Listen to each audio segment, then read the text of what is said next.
কিন্তু বেস্ট ফ্রেন্ডের মতন সব কথাই আমাদের মধ্যে হয়। তুই আমার চোখে ফাঁকি দিতে পারবি নি। কি হয়েছে খুলে বল। আমি লাস্ট যে মিশনটায় গিয়েছিলাম সেখানে গিয়ে একটা মেয়ের সাথে আমার পরিচয় হয়। আমি পাগল বেশে থাকা সত্ত্বেও সে আমার অনেক যত্ন নিত। জানিস শ্রাবণী, তার সাথে কাটানো সোনালী মুহূর্তগুলো সব সময় আমার মনে পড়ে। ওখান থেকে আসার পরে আমি যেন নিজেকে হারিয়ে ফেলেছি। এইরকম কেন হচ্ছে বলতে পারিস বোন? হ্যাঁ, বুঝতে পেরেছি।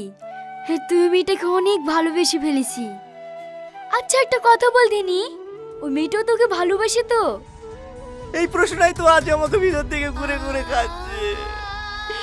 চল ওঠ। কোথায়? তোর ওই ভালোবাসার মানুষটার কাছে।